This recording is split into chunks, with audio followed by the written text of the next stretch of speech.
So with around 60 to 70 neighborhoods in Seattle to choose from, how do you determine which one is best for you? Today, I'm going to tell you where I would live and where I wouldn't.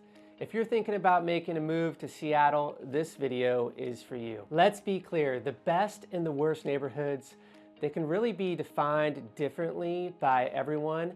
And you're gonna wanna think about things like budget, commute time, maybe even where your kids go to school, proximity to friends. All of those are important factors. This is an overview. And though I've lived in Seattle area for over 30 years, I haven't lived in all of these neighborhoods, but I have sold hundreds of homes in these neighborhoods, and I've gotten to hear from prospective buyers and sellers on what they like. This list is based upon my experience as a realtor in the greater Seattle area.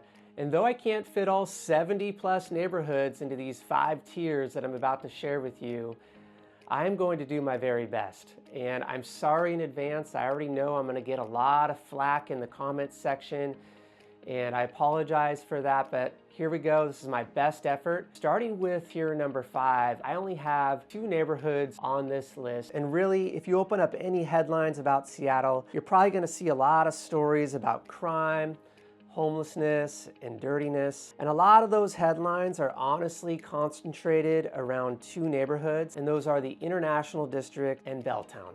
Most residents, given the choice, would not choose to live in either of those 2 neighborhoods. However, the International District is home to the famous Uwajimaya grocery store. And that's actually been a community staple since 1928. We go there, my family goes there. It's an amazing place. Here's the thing. Yes, these neighborhoods have fallen on a little bit of hard times, but I care deeply about every neighborhood in the city of Seattle, and that's why Chapman Homes with Windermere, my real estate organization, has really given back to these communities and invested, because we want to see every neighborhood flourish in the greater city of Seattle. Now let's move on to tier number 4. I have 2 neighborhoods on that list, and that is the Central District and South Lake Union. The Central District actually has a lot going on for it. If you actually think about what makes a neighborhood valuable, it's often proximity to downtown and cultural amenities. In this neighborhood, the Central District has both of those in spades. The Central District has some fantastic restaurants in it, like Communion, which was named one of the best restaurants in the country by Esquire magazine, and it has Azale's Chicken. And this is made famous by Oprah Winfrey, and my boys love it. We go there, my whole family. South Lake Union is similar in the fact that it's kind of come on some hard times. It's got some homelessness and dirtiness mixed in right now. But the difference is that this is really the tech hub of the greater Seattle region. The Amazon headquarters are right there, and you can find the Amazon spheres here, which are considered an architectural and plant lover's dream. And it can really be actually a convenient place to live because of the gyms and the grocery stores, and everything you need tends to be right in your building. These benefits often come with high HOA dues. Both neighborhoods have pockets that are quite nice. If you're willing to hang in there for a little while, I think this actually could be a great investment for you, and I don't expect these neighborhoods to stay down very long. I'm Matthew Chapman, and I'm a top realtor here in the greater Seattle region. I come from a family of realtors that has been doing this for over 30 years in the Pacific Northwest. We love this place, and I'd be happy to help answer any questions that you might have about buying a home in this region. You can text the number on the screen or give me a phone call, and I would love to be your realtor of choice, as I really enjoy helping people relocate to this beautiful region that we call the Emerald City. So for my 3rd tier, I'm going to add in some neighborhoods that, though are lacking a few things, are actually some of my personal favorites, and I hope they become yours too. First one is Magnolia. Magnolia is a beautiful neighborhood that actually sits on a hill. It has massive views of Elliott Bay and downtown. And one of the things that this neighborhood is lacking is that it's somewhat isolated. It's a little far out there and can be hard to get to, but it's actually not too difficult. And once you're there, you're kind of in your own paradise, your own little world. People that live in Magnolia they stay in Magnolia. Magnolia is made up primarily of single-family homes, which can usually be purchased between $1.5 million and $3 million. But there's definitely some outliers out there, especially with homes that have views of the water or that sit on the water. The homes in Magnolia often feature larger lots with spacious yards, ideal for families who want to promote outdoor play and imagination. Personally, I love the streets in Magnolia because they tend to be a bit wider, making it easier to ride your bike or walk around or just drive your car through the neighborhood. The architecture here varies from mid-century modern to traditional craftsman style. And Magnolia is also home to Discovery Park, which is this beautiful park that really just opens up your imagination for play and wonder. You see a lot of people out hiking and biking through the park, and this is a fantastic place to explore with over 500 acres of trails and beaches. It's really a fantastic park that's a gem for the neighborhood of Magnolia. Next up is Ballard. Now, Ballard has become quite the hotspot for people looking to land a home under $1.5 million. It's also great because it's close to the water, so if you love fishing and boating, this could be a great neighborhood for you. Ballard has kind of this quirky, cool, fun vibe. There's been lots of development in Ballard in recent years. It didn't used to be as exciting and cool as it is now. Back when I was growing up, it was a little boring, but now it has become quite the fun place with trendy restaurants and shopping. There's also the Ballard Locks, where you can watch boats navigate between the Puget Sound and Lake Union. And there's the Golden Gardens, which is perfect for beach bonfires and stunning sunsets. It has a ton of new restaurants and bars popping up, and it's got this, like I said, this really cool vibe. On the downside, it can get a little crowded and parking can be an issue here. Homes in Ballard tend to be a little bit smaller than those in Magnolia, but they have a certain charm, and you're gonna find a lot of bungalows and craftsman homes that really have been nicely updated, and you can actually get a home for under $1 million, but the average price range in Ballard is between $1.5 million and $3 million, depending on where you are and the views that you have. Next, we have West Seattle. West Seattle is a great neighborhood. I like it a lot. I especially like the community-centric vibe that it has in the Admiral District and on Alki Beach, which is phenomenal. You can find great coffee shops, great restaurants. You should really check out Olympia Coffee Roasters in the Admiral District. I'm a coffee snob, and it's one of my favorite coffee shops, so I'll vouch for it. Also, if you want some quick bites to eat, I would check out Marination on Alki Beach. It's really phenomenal, great food. Alki Beach is really a popular spot for locals. It kind of offers like this California like beach vibe with stunning views of Seattle skyline and the Olympic Mountains. Homes in West Seattle vary widely in size and architecture, with a mix of historic craftsman homes, mid-century modern homes, and new townhomes. So although there are some really desirable homes in this neighborhood, you need to pay attention because some of them have actually been remodeled without permits. So if that's an issue for you, you should talk to your realtor about that. Still, West Seattle is on my list because I really love the community-centric vibe here.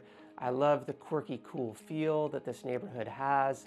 I love Alki Beach, and the homes here are actually very reasonably priced, and you can get a home here for around $800,000 all the way up to $2 million. There are some outliers out there that go a little bit above and beyond that. This is a very reasonable price point for the city of Seattle. So for my second tier of neighborhoods, I'm going to add in places like Queen Anne, Capitol Hill, Green Lake, and Columbia City. Queen Anne has some of the most spectacular views in the city. It sits right next to Magnolia, and if you remember, Magnolia has quite the views as well, except Queen Anne is actually a little bit more closer to the hub of the city, so it's not as far, it's not as hard to get to, and people really love Queen Anne for the shopping district it has there. It's walkable with great schools and parks. It's also home to Cary Park, which offers some of the best views of the Seattle skyline and our beloved Mount Rainier. The architecture here is diverse. Homes here range about 1.5 to 5 million with some exceptions. Additionally, Queen Anne is a great spot if you're a hockey fan, because Climate Pledge Arena is just right down the street. It's in walking distance to some of the homes in Queen Anne. And if you're a hopeful supersonic basketball fan and you're just praying hard that the NBA would come back to Seattle, this is a great spot for you too.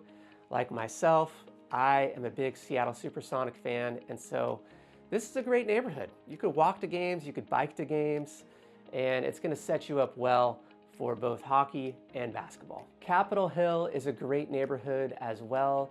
It's really known for its nightlife, its diverse culture, and its historic craftsman homes, which are stunningly beautiful. A good budget for Capitol Hill is anywhere between $700 to $3 million. Capitol Hill is famous for its Pike Pine corridor, which is lined with these trendy bars and music venues and restaurants. It's also home to one of my favorite coffee shops, which is Victrola. As you see here, I'm kind of giving you the inside scoop on coffee shops. And there is the Starbucks Reserve Roastery right there. It is kind of this Willy Wonka style type coffee shop where there's all this big machinery in there, and you really got to check it out. The neighborhood here hosts the annual Capitol Hill Block Party, which is a very popular music festival. And homes here in Capitol Hill tend to range from the 20th century mansion style to modern townhomes, with many properties featuring unique architectural details and really charming gardens. However, this neighborhood can be quite noisy because of its vibrant nightlife. If you like visiting the nightlife, you might want to live on the outskirts of Capitol Hill. So keep that in mind when choosing this location and neighborhood. Next up is Green Lake. Now, Green Lake really offers this vibrant blend of urban living and outdoor recreation. It is a great neighborhood and I really like it. It's surrounded by a mix of stylish apartments and charming single-family homes, from cozy cottages to spacious craftsman-style residences. It's a neighborhood where diverse housing options cater to every lifestyle.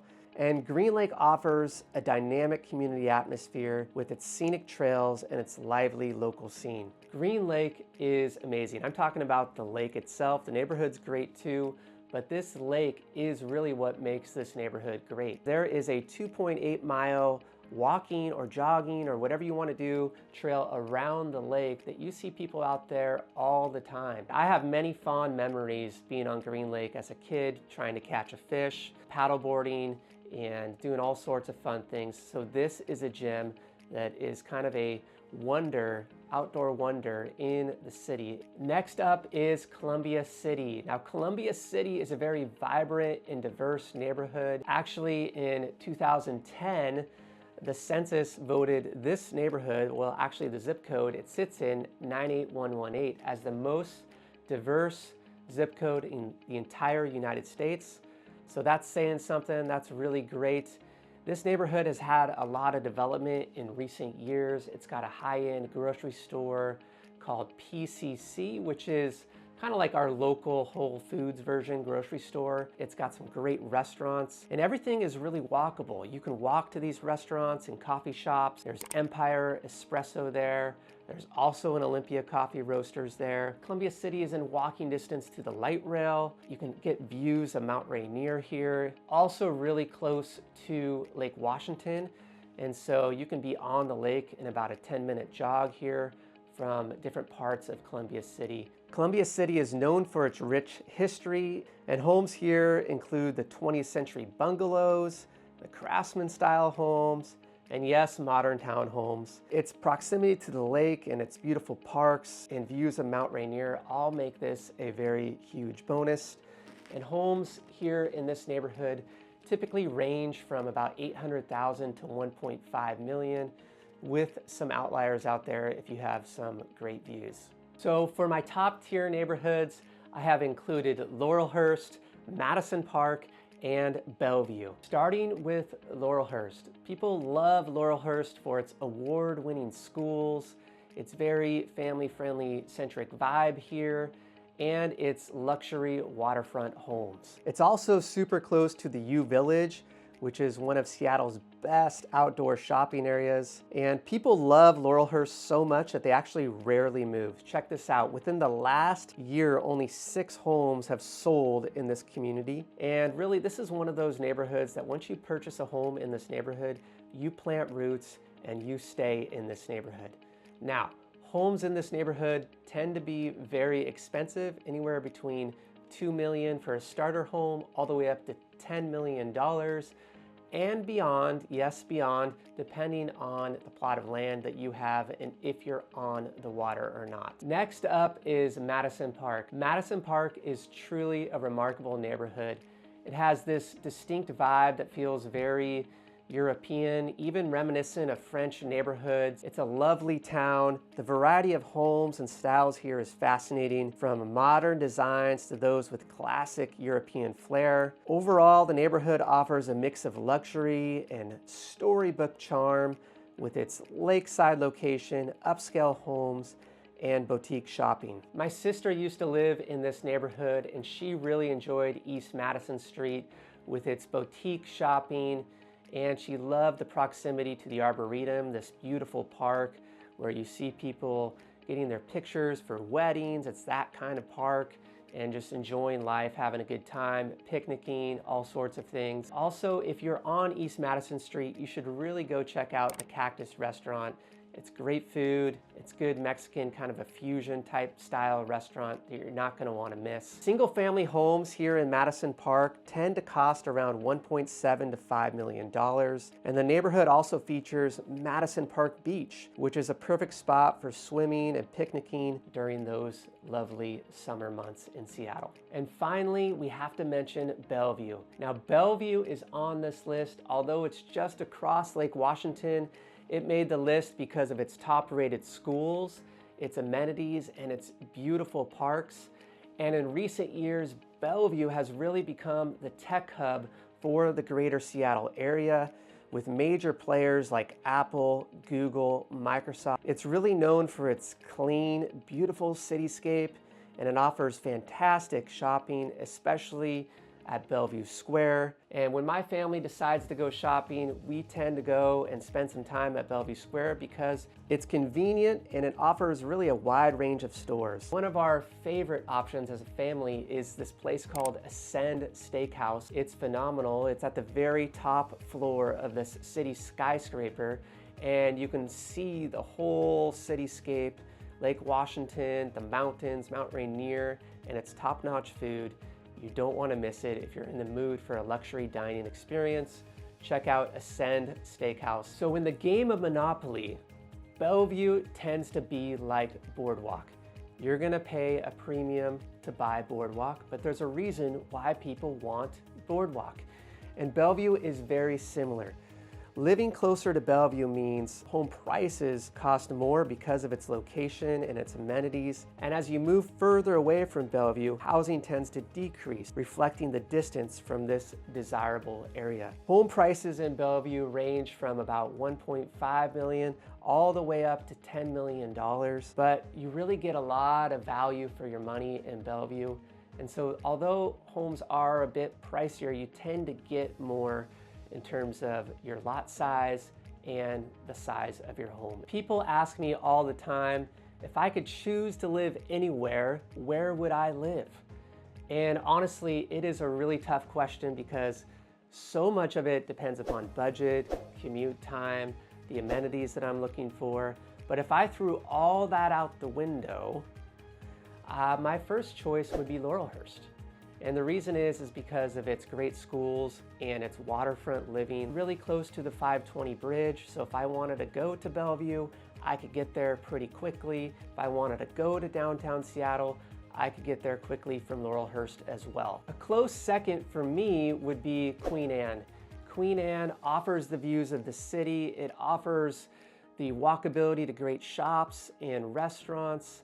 And really, I just want to be in the room where it happens when the Sonics do come back, and that's going to give me the closest proximity for a great neighborhood with all the things I'm looking for. Now, if money were no object, I would actually choose to live in Bellevue, particularly probably somewhere in Meydenbauer Bay, right on Lake Washington. because not only do I love views, but I love the water, especially the boating culture. And this gives me proximity to the lake, to shopping, to clean city living, to top-rated schools. It's got all the things. Now, for those of you looking for some more affordable options, I would consider neighborhoods like Ballard, Green Lake, and West Seattle. You're gonna find walkability in all those neighborhoods, great community-centric vibe in those places. So highly suggest Ballard, Green Lake, and West Seattle if you're looking for places of value. You may find yourself with more questions than ever about the neighborhoods here in Seattle. You might even be slightly confused after this episode, and that's okay too. Feel free to give me a call or text me. I would love to help you navigate and help you find the right neighborhood for you. I'm a Seattle native here. I'm an expert at every neighborhood, and I really enjoy helping people relocate to this region. I get people to call me all the time on this channel, so don't hesitate, don't be embarrassed, and make sure that you smash that subscribe button so you don't miss out on future content.